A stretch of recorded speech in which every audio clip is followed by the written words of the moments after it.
Bueno, bienvenidas, bienvenidos, buenas tardes, buenas noches, buenos días a todos los que se conectaron a esta reunión. Qué bueno tenerlos acá. Bueno, yo voy a tomar, como siempre, mientras el resto de la gente se sigue sumando, y tenemos muchos inscriptos, pero no queremos demorarnos más porque tenemos unos panelistas muy buenos y un tema súper importante para conversar, así que no les quiero robar más tiempo. Y mientras se van sumando, les quiero contar que, bueno, esta es una reunión de la Asociación Argentina de Ética y Compliance, es una reunión de comisiones de estudio. La asociación es una ONG, es una organización sin fines de lucro. Existimos hace más de 15 años. Buenas noches desde Chequia, nos ponen. Guillermo, qué bueno, qué patriada te mandás.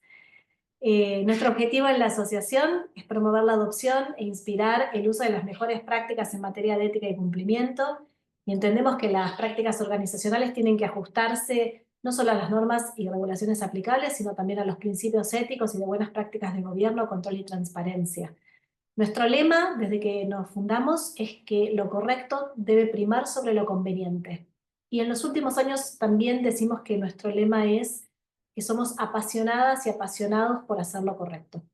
Como asociación tenemos 11 comisiones de estudio, esta que es la de fraude que ustedes conocen y en donde se sumaron, pero también para los que les interesa, les cuento que a los que les interesan las ciencias del comportamiento tenemos una comisión de behavioral compliance, tenemos una de data privacy y ética digital, otra que trabaja compliance y antitrust, otra que trabaja en todos los temas vinculados a la industria financiera y fintech, compliance penal estratégico para los que hacen penal, compliance y sector público para todos los que trabajan en organizaciones públicas, compliance en salud para la industria de salud, sistemas de gestión de compliance, ASG compliance, o sea, sostenibilidad, y otra comisión que tiene que ver con diversidad y cultura ética.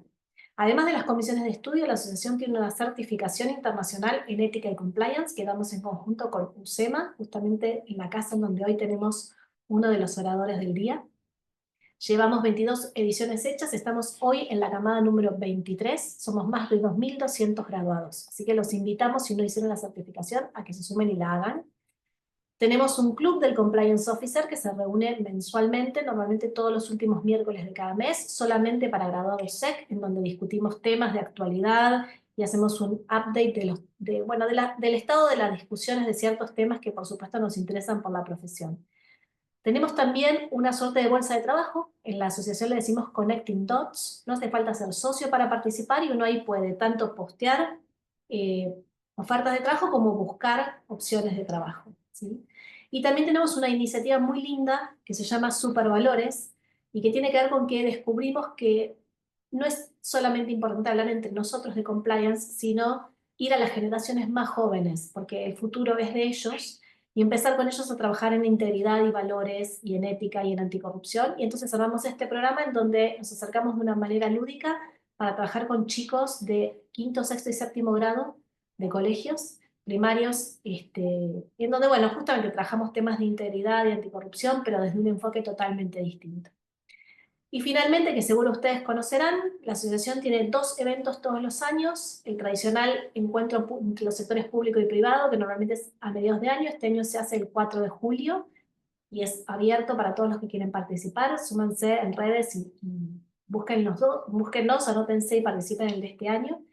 Y tenemos también un congreso anual internacional que se hace normalmente a fin de año, fin de noviembre o diciembre, en donde también trabajamos todos los temas que interesan a nuestra profesión con una perspectiva muy disruptiva.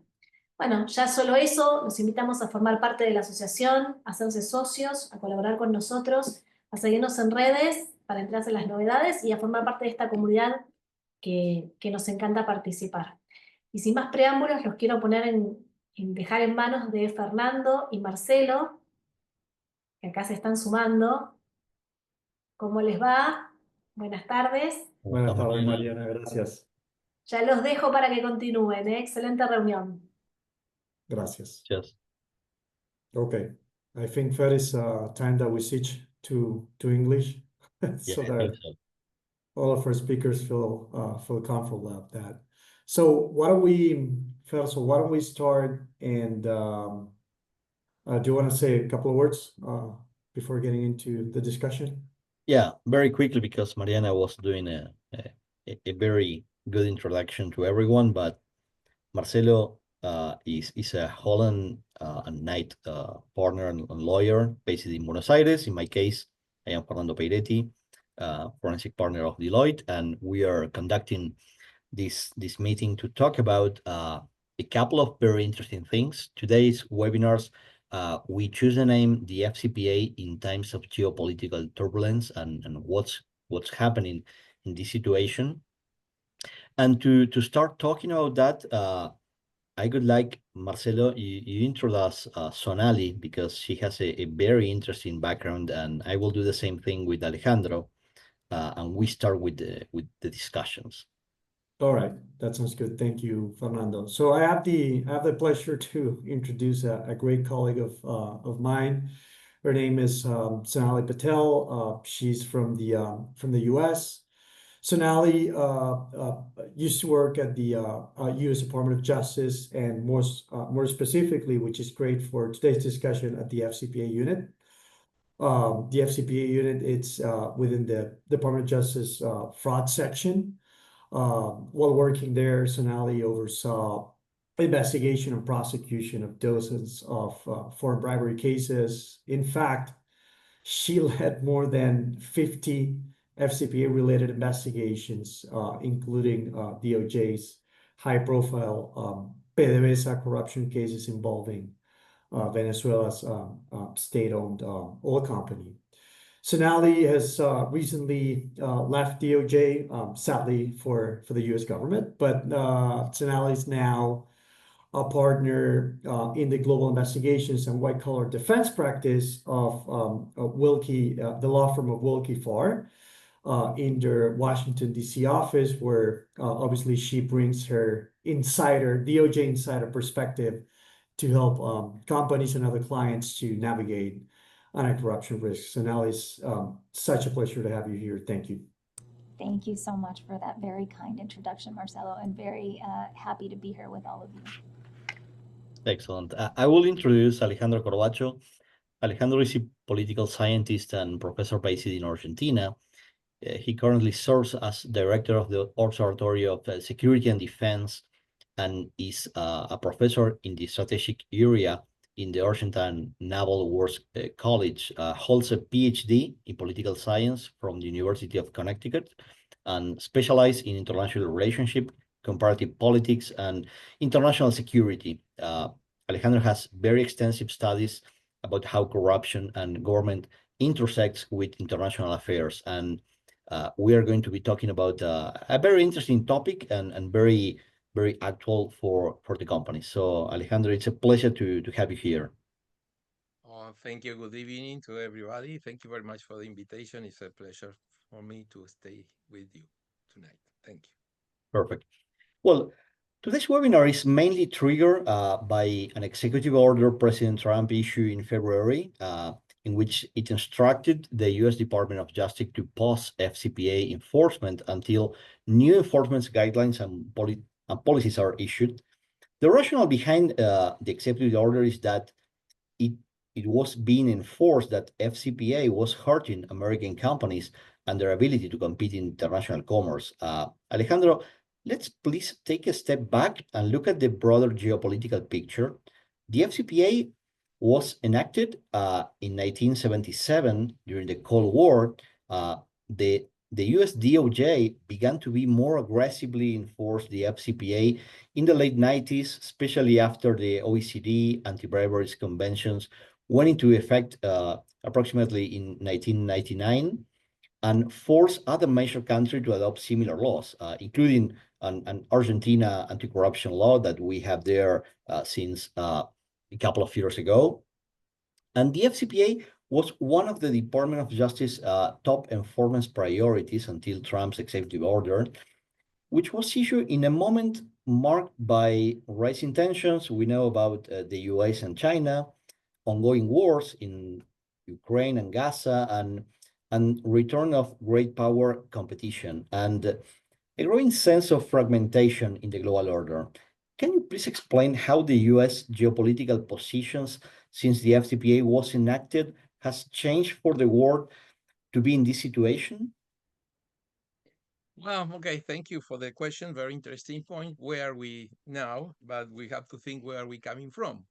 The first of all, now today, we can read in the major journals of international relations or world politics some words like the return of great power diplomacy and the return of great power competition. That means that we are just abandoning the idea of the post-Cold War that the world was going to be more peaceful or with order and stability. Things started now to become more complex, particularly because of this idea of the return of the idea of great powers. But where are we coming from? First we have the idea of hegemonic stability in part during the Cold War. The Cold War were like 50 years of competition between two blocks, but these two blocks were not interpenetrated or interdependent. Now the competition to the U.S. position has penetrated the U.S. That is the China case. In the times of hegemonic stability, we have like the U.S. economy started like after the Second World War with 50% of the world economy. Now we are with the U.S. has 22%, 22, 24, according to different measures. And the second one is China with 16%, which is coming up, is growing up very, very fast, faster than what everybody expected. The other point now that we are talking about the post-neoliberal order, and that is also related not only with the geopolitical foundations, but also with the economic foundations, with the multilateral agreements and basically the international organization. The idea that everybody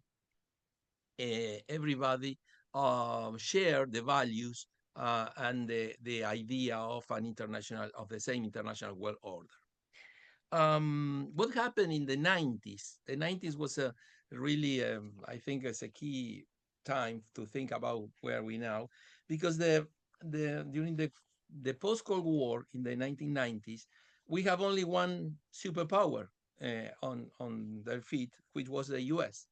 And according to the labels applied to different periods of time, this was the unipolar moment. The unipolar moment means that the U.S. has the power to be the most powerful in the world, but it was like a reluctant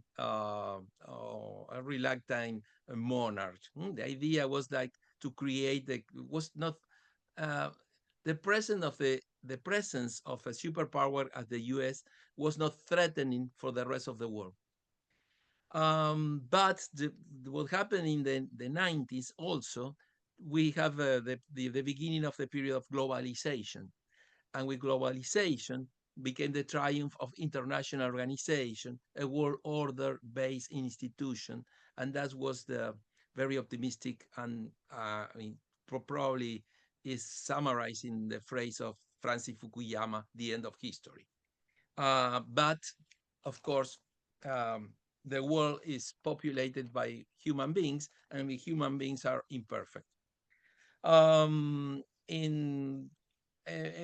Another important date was 9/11, September 2009, September 11, 2001, which really changed I would say the position of to the world, changed the idea of how states or the world politics was organized. And the U.S. became more trying to impose, to win a war, intervening in Iraq and Afghanistan. And with that, in that situation, other states started with the U.S. occupied, doing business in other places. Other states started to exploiting globalization, as the case of China. China started as soft power, applying soft power, a nice member of the international system. But in the beginning of the 2000s, the economics started to grow up. Companies from the whole world, the US and Europe particularly, moved to China, and now China is now a full great power, and that is trying to defy the international order as we know now. So now we are in a moment of this great power competition. The idea is a multipolar system. The US is no longer is the most important country in the world, but is challenged, particularly with the idea of it's the superpower, but it's not the only one. Technology is now not only in the Western world, it has diffused all over the world. So this is now what we have. And now what the question is, the situation right now, which is related to the ability to impose the order, to comply, to get compliance to the orders, is the US is no longer capable of maintain or sustain the world politics on the order, on the Pax Americana as it used to be.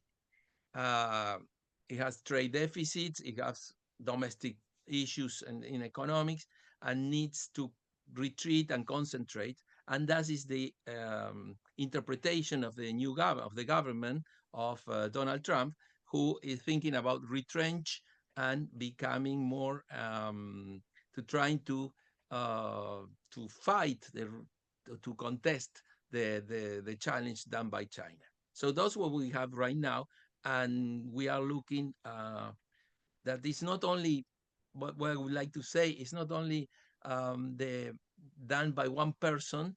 It's not done only by the president, but it's a part of a process that would have happened sooner or later in the world. And so that's what we are witnesses right now. Thank you, Alejandro.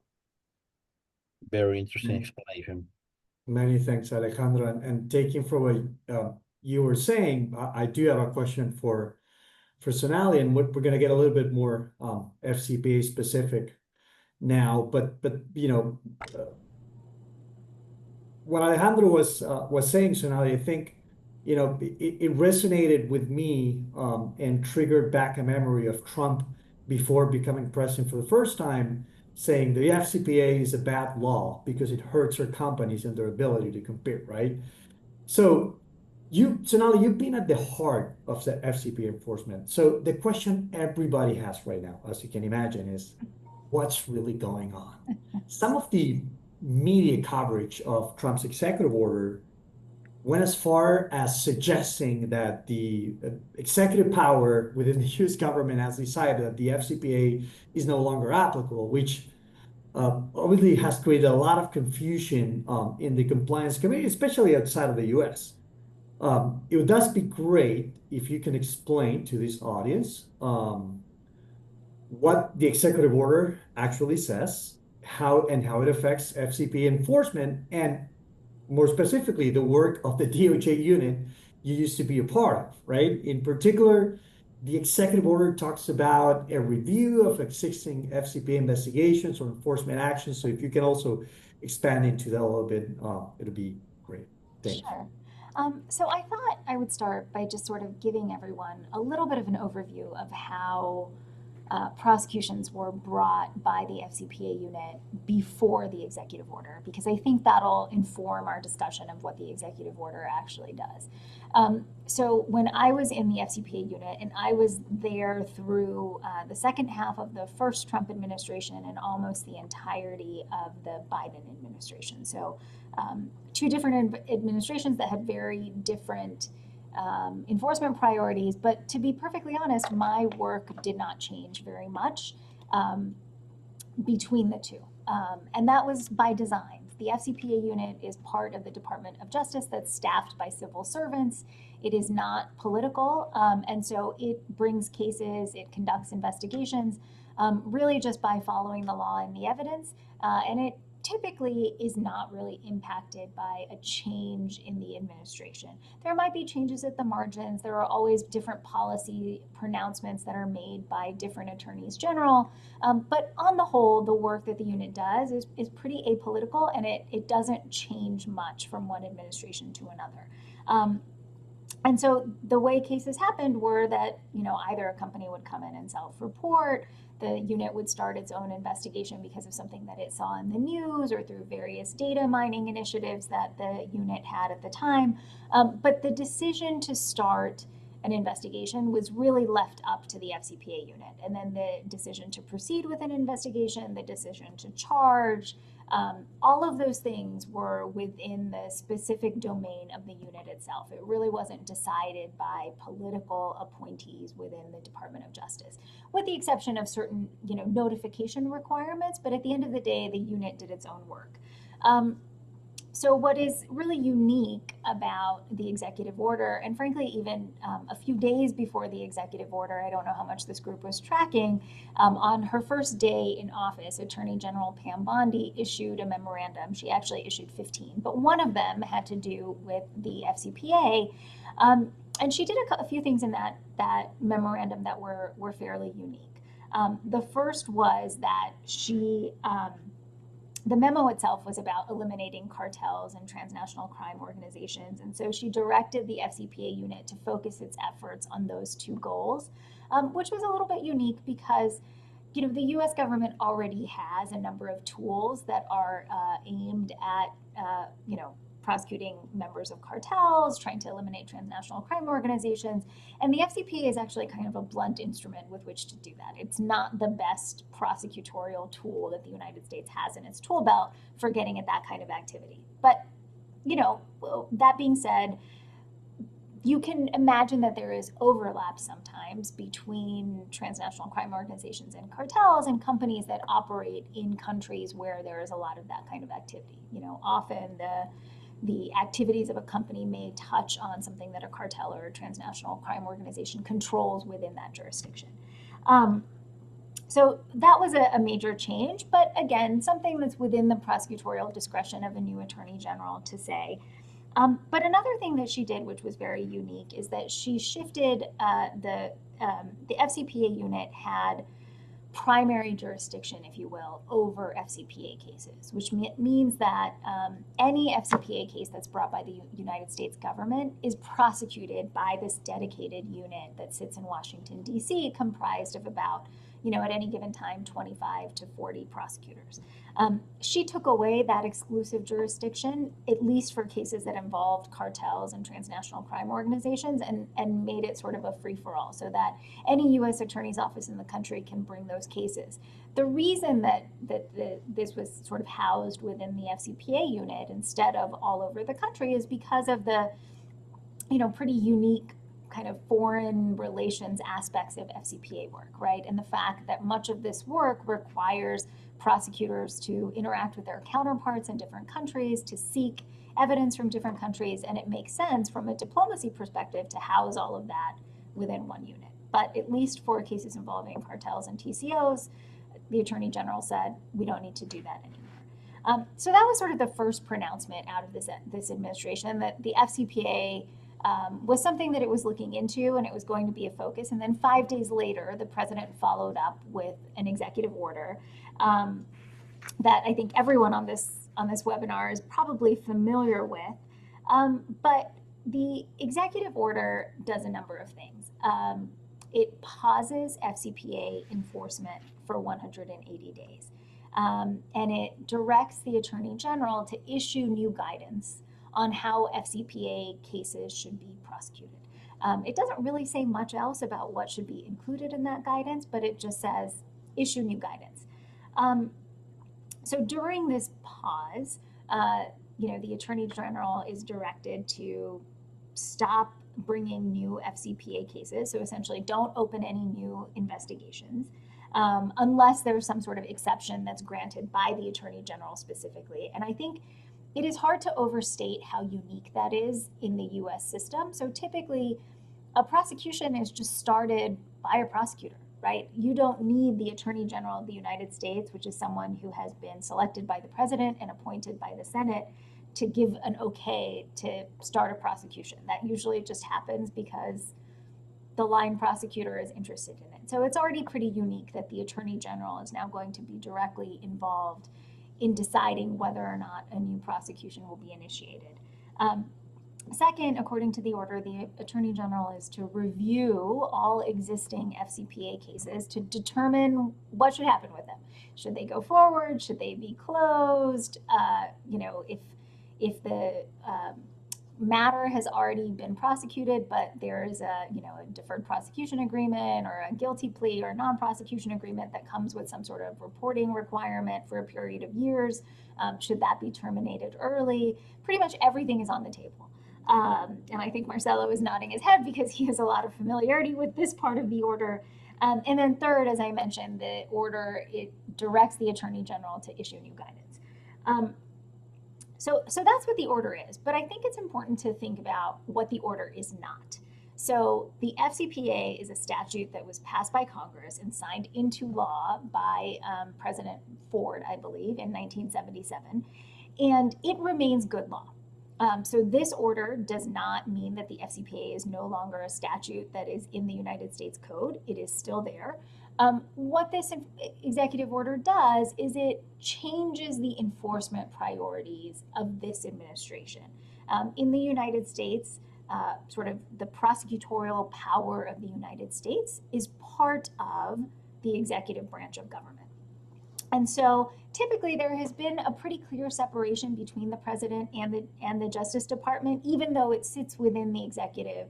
Just by norm, the president has not directed how the Justice Department should do its work. So this is different, but at the end of the day, the Justice Department is part of the executive, and this is the president saying to the Justice Department, here's something that I would like you to do and consider as you think about using the mighty prosecutorial power of the United States. But the FCPA is still good law. Second, and this is sort of a technical point, but in the United States, there are certain periods of time within which you can bring a prosecution after something happens, right?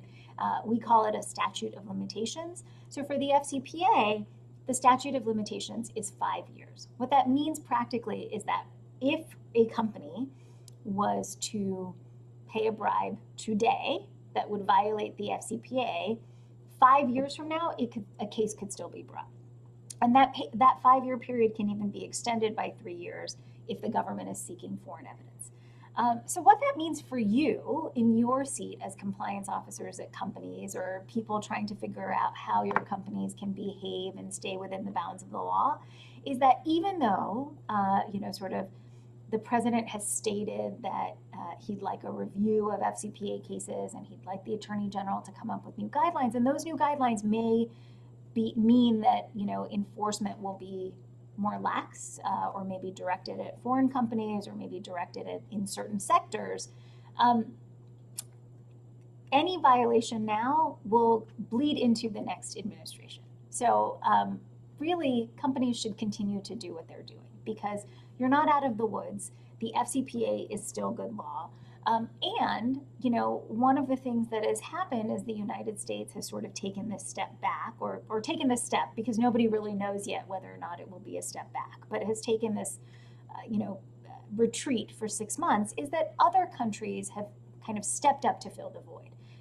So recently, the United Kingdom, France, and Switzerland announced a joint task force to, amp up their foreign bribery prosecutions. Other countries have stated that they are going to amp up their foreign bribery prosecutions. And so even if the United States doesn't do it, these other countries are looking and they're on the hunt. They are trying to, take up some of the space that was left open by the United States. And so I think the real bottom line here is that companies should continue to do what they were doing. This is not a license to sort of pay bribes all over the world because 3.5 years from now, there will be another president in the United States. There will be another attorney general. And their enforcement priorities may look more normal than the ones now. Thank you, Sonali. That was a great answer. I just have before turning back to you, I have just a quick follow-up, because I know a lot of people in the audience might be wondering this. They say this is going into a review process. Have you seen any guidelines out there indicating how DOJ conducts that review process? I have not. Yeah, so I have not seen any guidance. And, everyone here sitting where we sit, where Marcelo and I sit, is trying to read tea leaves, right? So anything that the Department of Justice does, we're trying to see if we can, determine if there's a pattern. And frankly, I haven't seen one yet. So there have been a couple of public things that have happened. There have been some cases that have been given the green light to go forward. So one is a case that's currently pending in Pennsylvania against an executive of a U.S. coal company. Another is a case against 2 defendants in Florida that's currently pending against people associated with Smartmatic. And so those cases are going forward. That being said, the government dropped a case against 2 executives of Cognizant in New Jersey, which is a case that was near and dear to my heart because I prosecuted it for 5 years, and it is not coming to trial. And then the department has terminated a few monitorships early. So there really is no, I can't read those tea leaves to discern a pattern. And even the monitorships that were terminated early were very close to being done anyway. They were within a few months of the end. And so to terminate them, doesn't really make that much of a difference. So, it's hard to say. What I can say is I do believe that the review is happening. I think it's just that if any of you all have been following the news, the Department of Justice has been really busy lately, and they are defending the administration in a lot of different courts around the country. And when that's happening, the leadership of the department is necessarily involved in these very significant cases. And the leadership of the department is the same group of people that's supposed to decide which FCPA cases can go forward. And so I think there's just a little bit of a bottleneck in terms of this review process. But it is happening, and I think hopefully we will see more announcements coming out of the department soon. But I don't think that anyone should take this executive order and determine that means the FCPA is dead, the FCPA is no longer good law, or that the United States forever and ever going forward will be out of the enforcement game. I don't think that's the right message. That makes sense, and I agree 100%. I think what makes it very complicated to know what they're thinking is they're supposed to issue these guidelines for when to bring cases or not, but then the review should be pursuant to those guidelines, but those guidelines are not out there, right? So very confusing. I think it makes it very opaque, if you ask me. Okay, thank you, Sonali, again. Fer, do you want to keep on with the next question? Thank you, Marcelo. Sonali, I think we are living very interesting times for compliance officers, definitely. And Alejandro, we have been talking about the past, about how the US was moving forward and the changes in the landscape we live in from the angle of the US and Russia long in the past, and now we are in a very different scenario. So looking forward, where do you think the US and as a result the rest of the world are going in these terms? What will be Latin America's place in this new world that is start appearing? Do you foresee any emerging trends or shift in the global anti-corruption landscape as a result of the current geopolitical turbulence? And how can companies navigate the fact that they might be squeezed between the major powers or caught in politically sensitive situations? For example, if a Latin American company is doing businesses with a Chinese partner, that is very usual because a lot of investment coming from China and Asian companies in Latin America on one side, and trying to stay in compliant with the US law on that order. What should they be thinking about? And especially I will be focused on the compliance officer that have many interactions in the U.S. market and in the Chinese market, and they need to know how to navigate all these situations. So from that political point of view, try to see the future and share with us where are we going. Where are we going? Well, it's hazy and foggy, the future. But I think that what the best you can do, first, if a rational approach, what is more convenient to me, I mean, I basically, what I think is still is very important to trade with the US. So that means if you have an important trade with exchange with the US and with China, well, you have to navigate in between those areas in between. Basically, you'll have to comply with the U.S. law, not to have problems, because one thing that is missing in part of in politics is not. This is one thing is the law and compliance. Other one was the world of politics. Chinese are more looks not very worried about the issue of corruptions in the countries. They don't say anything about. They say basically, I respect what you're doing, it's your politics, your way of life. What we want is business. In the Western world, not only in the US, but in the rest of the world, the idea is, well, business, but with trying to avoid corruption.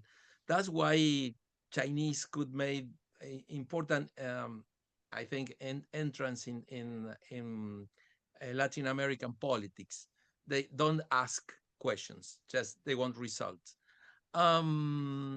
Because they don't have this law of they don't have to comply to any law from the Congress of the U.S. government. But the other point, but what is important is to be a partner to the U.S. For instance, is very important. It's a label.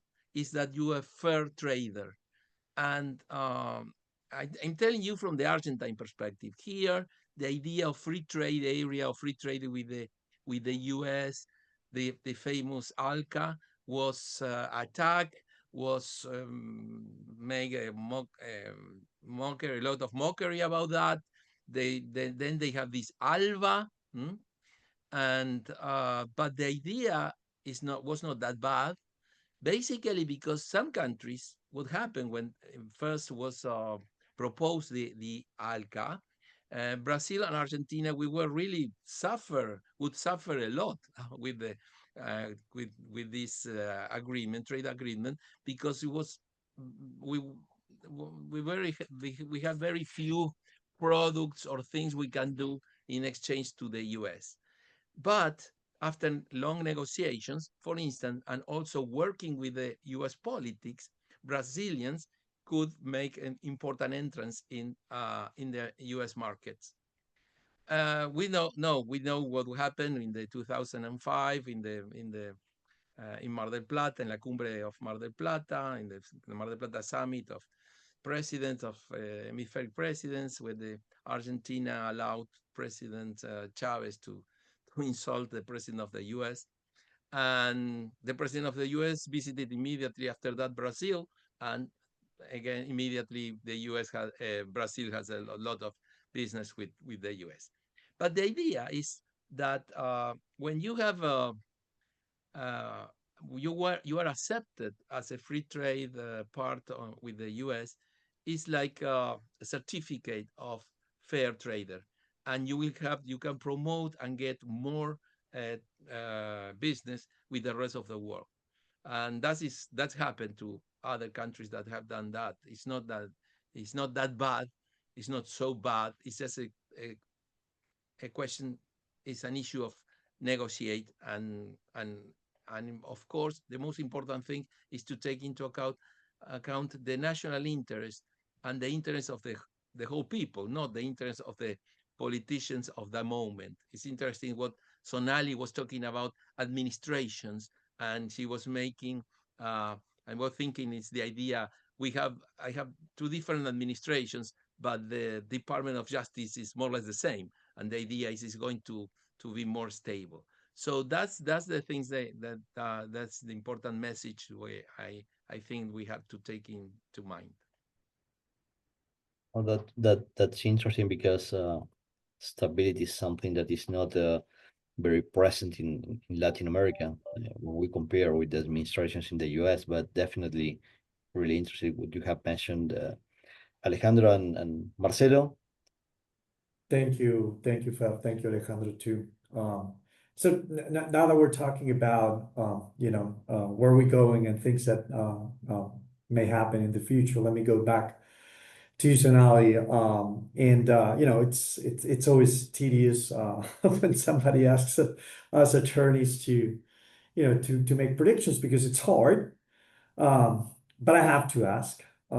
So I asked you before, what's going on with the FCPA, and now I have to ask you, what do you think is going to happen with the FCPA enforcement in the near future? So under Trump's executive order, DOJ, as we discussed before, has like those 180 days to issue revised guidelines and policies. Is it possible to make an educated guess as to how such guidelines and policies will look like? For instance, if you read the executive order at the beginning, it talks about American companies being heard in international commerce. So is that an indication that FCPA might be in the future enforced primarily against non-US companies and individuals? And the one thing, I think you covered that a little bit, but if you want to expand, please feel free to do so. Going forward, folks that are sitting as compliance officers in big companies down here in other parts of Latin America, how should they approach FCPA compliance, possible enforcement in the near future? Yeah. Thank so that's a great question. And I wish I had a crystal ball and could figure out what was going to happen. I think that would be better for me. Certainly, I think a lot of people feel that way. I don't know what the guidance is going to look like, but I do think there have been a few signs lately that point to maybe this not being as much of a sea change as the executive order suggested. And what I mean by that is that a couple weeks ago, the head of the criminal division, Matt Gallagher, gave a speech at a conference where he unveiled the Department of Justice's new white collar enforcement plan. And he also discussed some revisions to the department's corporate enforcement policy and to its whistleblower pilot program and to its monitorship policy. And actually, the interesting thing about all of those policy revisions were that if the statements that the president made in the executive order and that the attorney general made on her first day had never been made, those policy pronouncements looked almost exactly like I would have predicted policy pronouncements in a second Trump administration to look like.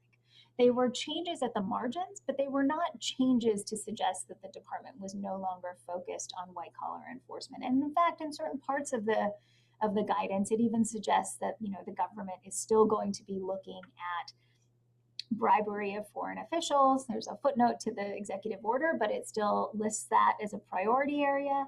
In the whistleblower pilot program that was first announced last year, that program was intended to provide funds to whistleblowers who came forward with credible evidence of criminal activity. And one of the priority areas announced last year was for FCPA matters that are not already covered by the Securities and Exchange Commission's whistleblower program. This time around, Matt Gallagher announced new focus areas on top of the ones that already existed. So the FCPA is still a place where a whistleblower could get money. The monitorship policy says we don't want to have as many monitors.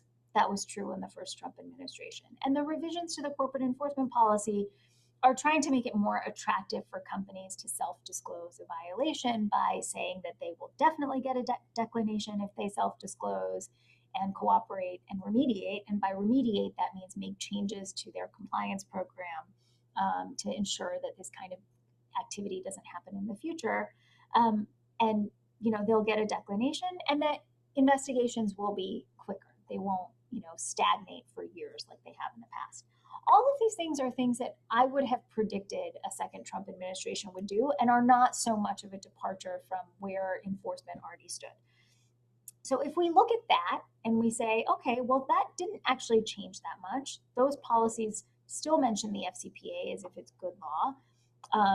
There are parts of the department that have truly been reduced in force quite a bit, such that they're kind of a shell of what they once were. The FCPA unit is not that. My hopeful guess is that the guidance will be something similar, that it will vary in sort of degree, but not in kind, that it will still, that there will still be enforcement of the FCPA, that it will still be along the same sort of guidelines as it was before, but maybe there will be more of a focus on FCPA investigations, like the Attorney General said on her first day, that have to do with cartels or transnational crime organizations or in those countries. Maybe there will be more enforcement against foreign companies, but frankly, that wouldn't really be that much of a change from the past, because 9 of the 10 largest FCPA resolutions are with foreign companies. So I don't know that that even of itself is really that much of a change. It's hard to say with any real specificity what a new policy will look like, but I think that the fact that there are certain FCPA cases that have been given the green light, the fact that the white collar enforcement guidance that came out earlier this month is really kind of what you would expect. It wasn't a sea change. It wasn't really anything that was that different from what the guidance, that was issued in 2017 and 18 and 19 in the last Trump administration. I'm hopeful that that means that the guidance, won't be so different from what it is now. I think my advice to compliance officers is the same that I gave, a few minutes ago, which is that I think it would be very dangerous for compliance officers to change course now for a number of reasons. One, because, as I mentioned, the statute of limitations will outlive this administration, and so they could still, face prosecution or enforcement activity in the next administration.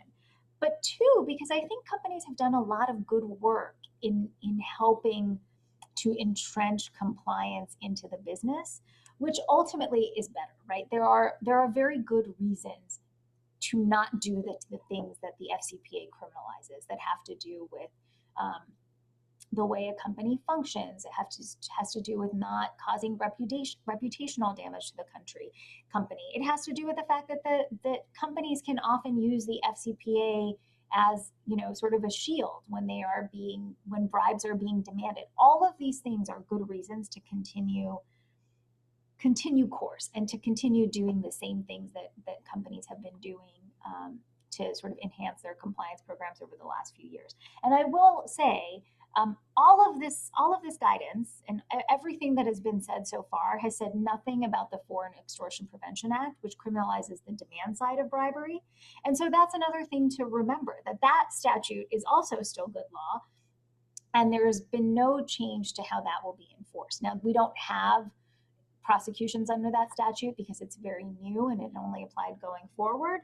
But that is still out there. And so, my advice to compliance officers would be to continue to do what they're doing, because especially before any guidance is issued, it would be very dangerous to change course not knowing what the priorities of this administration are. And if you look at at least the most recent policy pronouncements, it's not that different from the past. Thank you. Thanks. So I just a quick follow-up. Can I make Yeah, add Alejandro, please, something go to ahead. after listening to Sonali? I was thinking about what's also important at this exchange of times, not only about the law with the U.S. and the change. The compliance officer have to think about that. Now we are in a moment where it's less permissible to not to comply with the law.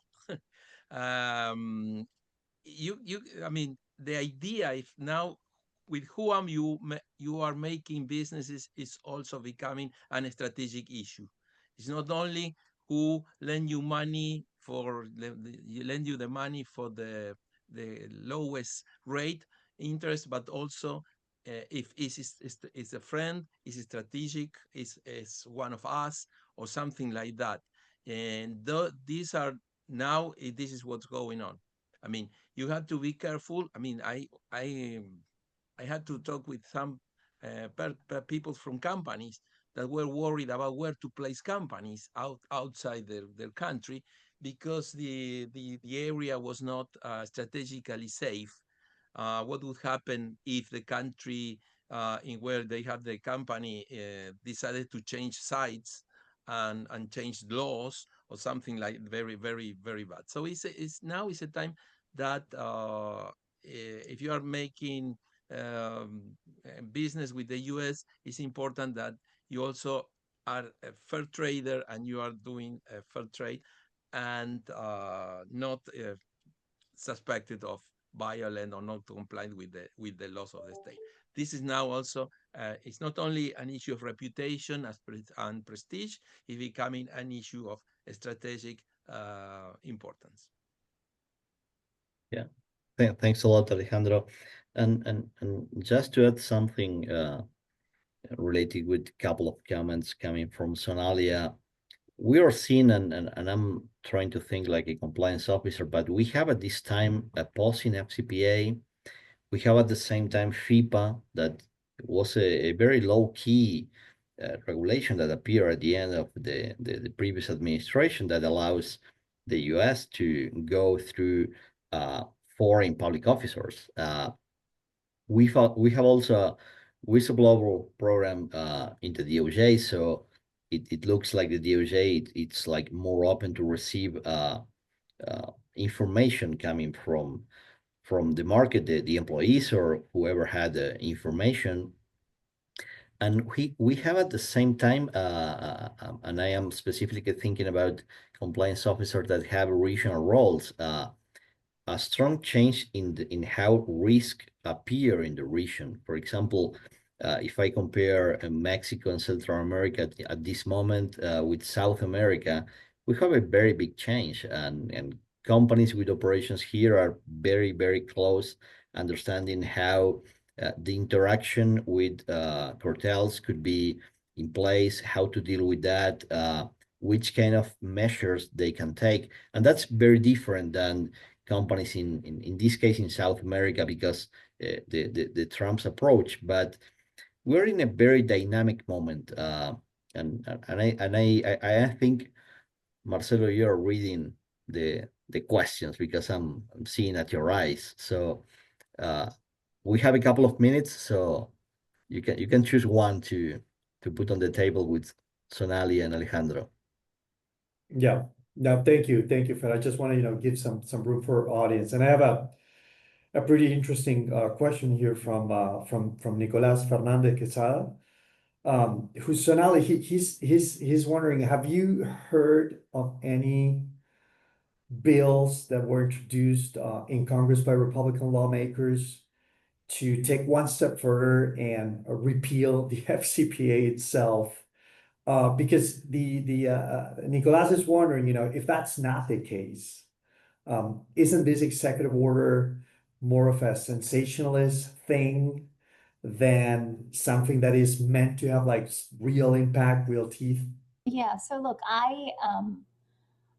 it is impossible to follow everything that Congress does with with any degree of regularity, but I am not aware of any pending legislation to repeal the FCPA. And I'm not even aware of any announcement by a Republican congressman or congresswoman to repeal the FCPA.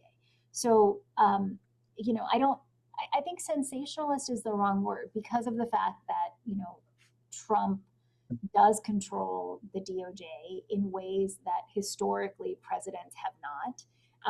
And he is directing the DOJ not to expend its prosecutorial resources on certain FCPA matters, right? So it is sensationalist to say that the FCPA is done, because I don't think there's any actual sort of movement to repeal the statute. But it is fair to say that enforcement will probably look different over the next 3.5 years than it has for the last 15.